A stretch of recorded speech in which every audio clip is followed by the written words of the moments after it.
Hello everyone. நீங்கள் பார்த்துருக்க தாசன் academy. நான் கிரிஷ். நம்ம என்ன பார்க்க போகிறோம்னா அமைவிடம். ஜியோகிராஃபியில் அமைவிடம்ன்ற டாபிக் பற்றி நம்ம இன்றைக்கி பார்க்க போகிறோம். ஆக்சுவலாக ஃபஸ்ட் இன்ட்ரடக்ஷன். புவியில் உள்ள ஒரு அமைவிடத்தை 2 வகையில் விவரிக்கலாம். ஸோ அமைவிடத்தை வந்து 2 டைப்பாக சொல்லலாம். ஒன்று வந்து துல்லிய அமைவிடம், இன்னொன்று ஒப்பீட்டு அமைவிடம். ரெண்டுத்துக்கு என்ன டிஃப்ரென்ஸ்னு பார்த்தீங்கன்னா, துல்லிய அமைவிடங்கிறது அச்சம் மற்றும் தீர்க்க ரேகைகள் மூலமாக சொல்கிறது. லாங்கிடியூட் மற்றும் லாங்கிடியூட் வச்சு சொல்கிறது தான் இந்த துல்லிய அமைவிடம். இது வந்து எக்ஸாக்டாக இருக்கும். ஒரு இடத்தோட லொக்கேஷன் இப்போ உங்கள் வீடு வந்து இப்போ எக்ஸாம்பிள் நீங்கள் சென்னையில் இருக்கீங்க. சென்னையில் இப்போ குரோம்பேட்டையில் இருக்கீங்க. அங்கே வந்து ஒரு ஸ்ட்ரீட்டில் இருக்கீங்க. அந்த உங்கள் வீட்டோட எக்ஸாக்ட் லாங்கிடியூட் மற்றும் லேட்டிடியூட் வச்சு சொல்கிறது தான் இந்த துல்லிய அமைவிடம். ஒப்பீட்டு அளவிடங்கிறது இப்போ சென்னையை பேஸாக வச்சுக்கிட்டு அதை சுற்றி எத்தனை கிலோமீட்டர் ரேஞ்சில் இருக்குது அப்படின்னு சொல்கிறது தான் வந்து ஒப்பீட்டு அமைவிடம். எக்ஸாம்பிளுக்கு இப்போ கல்லணை வந்து சென்னை நகர்லேருந்து 350 கிலோமீட்டர் தூரத்தில் இருக்குன்னு சொல்கிறது. இது வந்து ஒப்பீட்டு அளவிடம். ஒரு அதை சென்டராக வச்சுட்டு அதுலேருந்து எவ்வளோ கிலோமீட்டர் டிஸ்டன்ஸில் இருக்குது அப்படின்னு சொல்கிறது தான் ஒப்பீட்டு அமைவிடம். ஓகேங்களா? அமைவிடம் பரப்பளவு. இந்தியாவின் நிலம் மற்றும் நீர் எல்லைகள். இந்தியா மொத்தம் 15,200 கிலோமீட்டர் நில எல்லைகளை கொண்டுள்ளது. அதில் மேற்கில் பாகிஸ்தான், வடமேற்கில் ஆப்கானிஸ்தான், வடக்கில் சீனா, நேபாளம், பூட்டான், கிழக்கில் பங்களாதேஷ் மற்றும் மியான்மர் நாடுகளோட நில எல்லையை பகிர்ந்து கொள்ளுது. இல்லை அதிகபட்சமாக யார் கூடனா பங்களாதேஷோட 4,156 கிலோமீட்டர் நீளமுள்ள நில எல்லையை கொண்டிருக்கு. குறுகிய எல்லையை வந்து ஆப்கானிஸ்தானோட தான் வெறும் 106 கிலோமீட்டர் மட்டும்தான் கொண்டிருக்கும். ஸோ இது வந்து இந்தியாவோட நில எல்லைகள். இப்போ அதே மாதிரி இந்தியாவோட கடல் எல்லைகள் பார்த்தீங்கன்னா, இந்தியா வந்து தெற்கில் இந்திய பெருங்கடல். ஓகேங்களா? தெற்கில் அதாவது தமிழ்நாடு பக்கத்தில் வந்து இந்திய பெருங்கடலும், கிழக்கில் வங்காள விரிகுடாவும், மேற்கில் அரபிக்கடலாலும் சூழப்பட்டிருக்கு. சுமார் 6,100 கிலோமீட்டர் நீளமுள்ள நீண்ட கடற்கரை பகுதி வந்து 3 பக்கங்களும் கொண்டிருக்கு. அது இப்படி இந்த பக்கம் இங்கே வந்து இந்திய பெருங்கடல், இங்கே வந்து வங்காள விரிகுடா, இங்கே வந்து அரபிக்கடல், அந்த மாதிரி 3 பக்கங்களையும் கொண்டிருக்கு. இந்திய கடற்கரையின் மொத்த நீளம் மற்றும் தீவுக்கூட்டங்களை சேர்த்து, அதாவது வந்து இது சொன்னோம் இல்லையா, இது வந்து இதோட ரேஞ்ச் மட்டும்தான் 6,100ங்கிறது இதோட ரேஞ்சு. இப்போ வந்து இந்த 7,516.6 கிலோமீட்டருங்கிறது இங்கே இருக்கு இல்லையா, நம்மளோட தீவு லட்சத்தீவு அந்த மாதிரிலாம் இருக்கு இல்லையா, அந்த தீவு எல்லாத்தையும் சேர்த்து தான் சொல்கிறது 7,000. அந்தமான் நிக்கோபார்லாம் இருக்கு இல்லையா, அதெல்லாம் சேர்த்து 7,516.6 கிலோமீட்டர். இந்தியாவையும் இங்கே இலங்கை இருக்கு இல்லையா, இது ரெண்டுத்தையும் பிரிக்கக்கூடிய அந்த குறுகிய ஆழமற்ற கடல் பகுதி பேர் வந்து பாக்னீர் சந்தி. ஓகேங்களா? இதுவும் இம்பார்ட்டன்ட். இந்தியா வந்து துணைக்கண்டம். இப்போ இது எப்படி துணைக்கண்டம்னு சொல்கிறாங்க வந்து, இந்தியா வந்து கண்டம்னு சொல்கிறோம். ஒரு துணைக்கண்டம்னு சொல்கிறாங்கன்னா எப்படி சொல்கிறாங்கன்னா, இந்த நம்ம சுற்றி இருக்கு இல்லையா அண்டை நாடுகள் அதெல்லாம் சேர்த்து இப்போ பாகிஸ்தான், மியான்மர், பங்களாதேஷ், நேபாளம், பூட்டான் மற்றும் இலங்கை ஆகிய நாடுகளும் இணைந்து தான் இந்தியா ஒரு துணைக்கண்டம் சொல்லுவாங்க. இப்போ இதெல்லாம் சேர்க்காம இந்தியா வெறும் கண்டம் மட்டும்தான். இதெல்லாம் சேர்த்து தான் இந்தியா வந்து ஒரு துணைக்கண்டம் அழைக்கப்படுது. வடமேற்கு, வடக்கு மற்றும் வடகிழக்கு மலைத்தொடர்களாலும் தெற்கே கடல்களாலும் சூழப்பட்டு துணைக்கண்டம் ஆசியாவின் மற்ற பகுதிகளிலிருந்து பிரிந்துள்ளது. ஓகேங்களா? அது நமக்கு அந்த அளவுக்கு இம்பார்ட்டன்ட் இல்லை.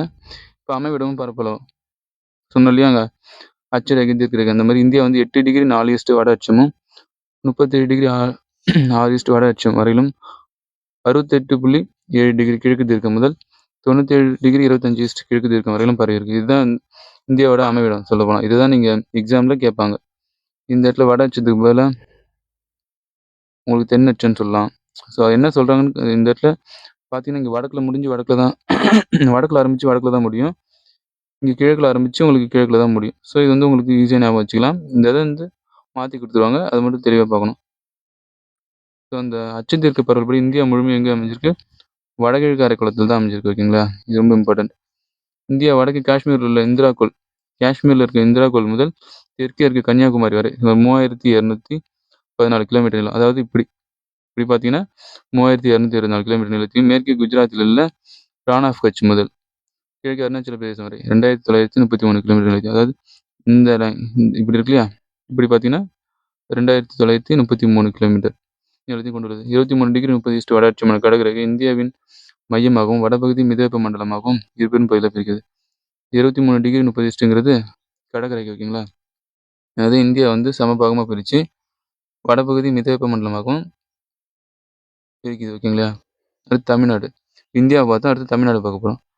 தென்னிந்தியாவின் கிழக்கு கடலோர பகுதியில் அமைந்துள்ள தமிழ்நாடு வந்து புதுச்சேரி, கேரளா, கர்நாடகா, ஆந்திர பிரதேசம் ஆகிய பகுதியில் எல்லைகளை கொண்டிருக்கு. அதாவது பாண்டிச்சேரி வந்து ஒரு யூனியன் டெரிட்டரி. ஸோ இது வந்து சொல்லுவாங்க தான், ஏன்னா இது வந்து தமிழ்நாடு இல்லை யூனியன் டெரிட்டரின்னு தான் சொல்கிறாங்க. இப்போ சைடில் இந்த பக்கம் பார்த்தீங்கன்னா கேரளா, கர்நாடகம், ஆந்திர பிரதேசம் அதோட எல்லைகளை வச்சிருக்கு. கிழக்கில் வங்காள விரிகுடாவும், தெற்கில் இந்திய பெருங்கடலும், மேற்கில் கேரளாவையும், வடக்கில் ஆந்திர பிரதேசத்தையும், வடமேற்கில் கர்நாடகம், தமிழகம் எல்லைகளை கொண்டுள்ளது.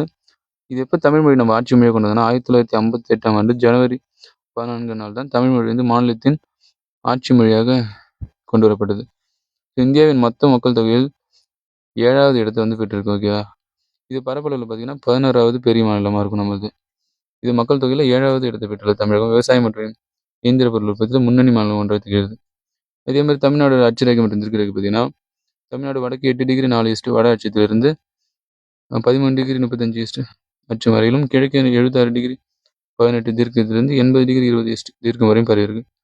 ஏறக்குறைய முக்கோண வடிவ அமைப்பில் அமைந்துள்ள தமிழ்நாடு வந்து பரப்பளவில் இந்திய மாநிலங்கள் 11 சொன்னோம் இல்லையா, இந்திய மாநிலங்களில் 11வது இடத்தை வகிக்கிறது.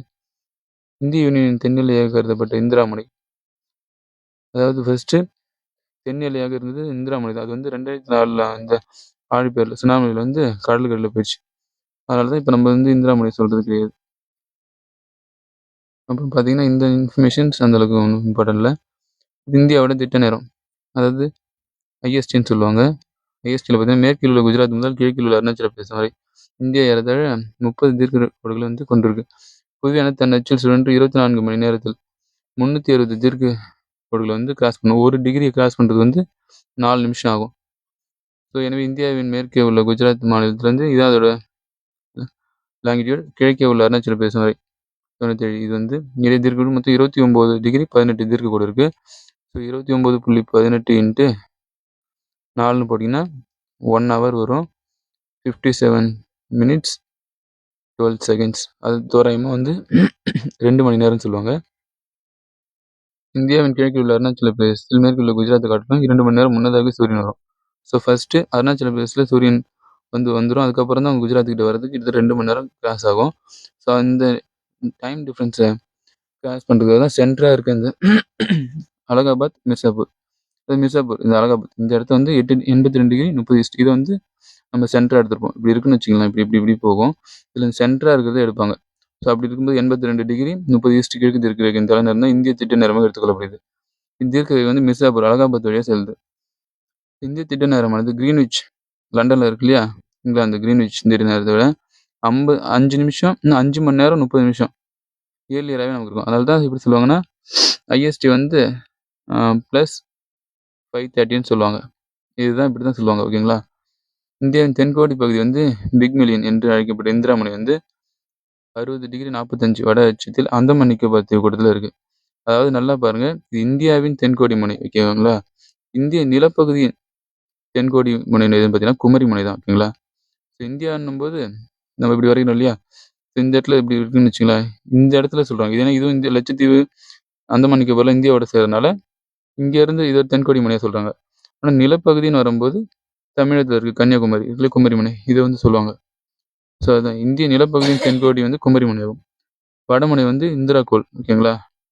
இது வந்து ஜம்மு காஷ்மீரில் இருக்குது. ஸோ இதுதான் உங்களுக்கு அமைவிடத்தை பொறுத்த வரைக்கும் அதிகமாக கேட்கக்கூடிய கொஷின். இதில் உங்களுக்கு ஏதாவது டவுட் இருந்ததுன்னா கமெண்ட் பண்ணுங்கள். இந்த பிடிஎஃப் லிங்க் வந்து நம்ம டெலிகிராம் குரூப்பில் இருக்கும். ஸோ தாசன் அகாடமின்னு இருக்கும் டெலிகிராம் சேனல் லிங்க். நான் அதை உங்களுக்கு கீழே தரேன். வேணுன்றவங்க டவுன்லோட் பண்ணி யூஸ் பண்ணிக்கங்க. தேங்க்யூ.